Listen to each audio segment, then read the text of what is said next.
This demonstration is on how to scale down the 2017 county level emissions for non-road sources to the reservation level. So in my level 4 EI that I worked on during my EI fundamentals training, I identified 4 equipment types that are the largest emissions in my area. So I am going to work on getting a reservation level emissions for those 4 equipment types.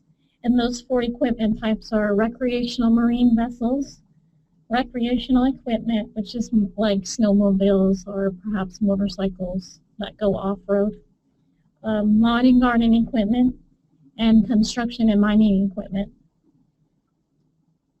The first one I'm going to work on is the recreational marine vessel emissions. And the way I'm going to do it is by a shoreline ratio of the lakes on my reservation compared to the lakes in the county.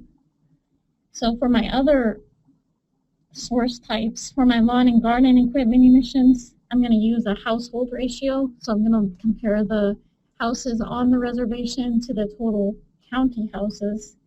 And for my other 2 sources, I'm just going to use a land area ratio. So the ratio of the reservation land area compared to the total county land area ratio.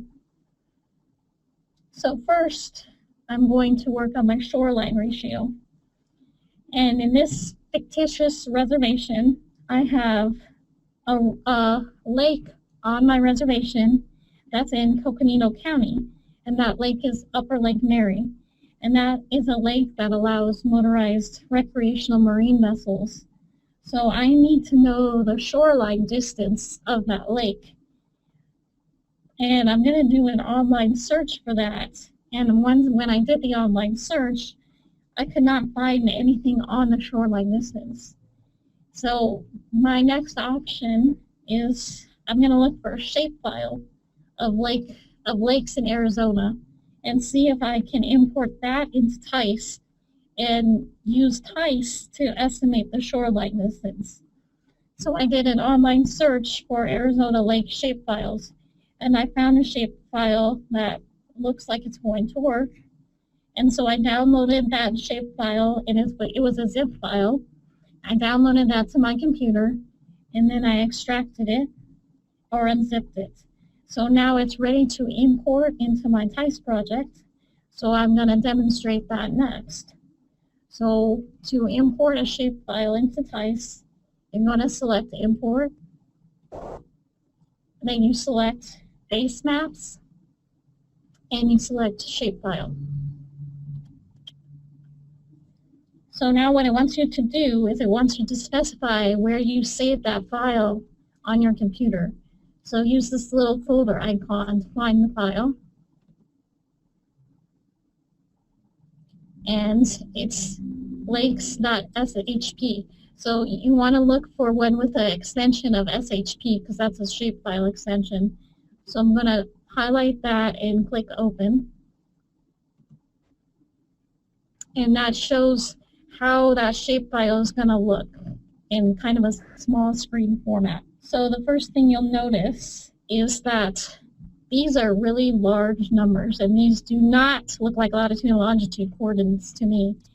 They look more like UTM coordinates. So I'm going to have to convert this file into latitude and longitude.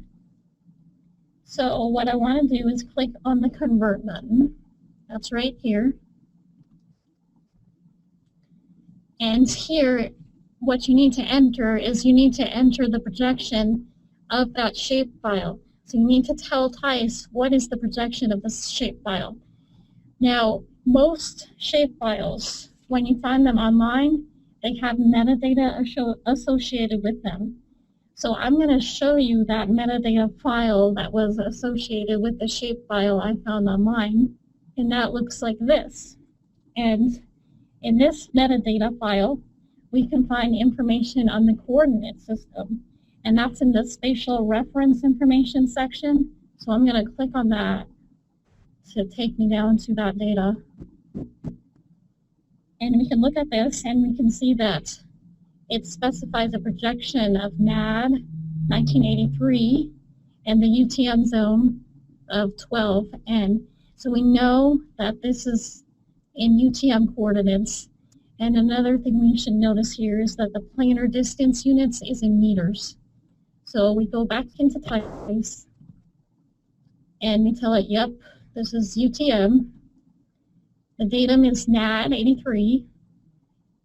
You probably will have to enter this data. This was just in here because I previously imported the data, so this was all set for me, but let's just pretend it wasn't. So I'm going to select NAD 83, and I'm going to select meters, and the UTM zone was 12.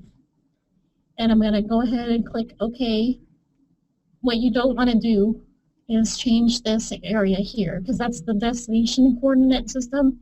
That means the coordinate system that TEISS is in. So don't change anything on this right side, just change on the left side, which is the source coordinate system. I'm going to click OK. And it gives me this pop-up box that the conversion was done successfully. I'll click OK again. And now we can see that these numbers here kind of match up with these numbers over here on my latitude side. And these up here match up with my longitude side. So this looks like the conversion was successful. And I'm going to click on OK. And now we can see that this shapefile was imported into our TEISS project. The red areas are the lakes or the waterways in Arizona.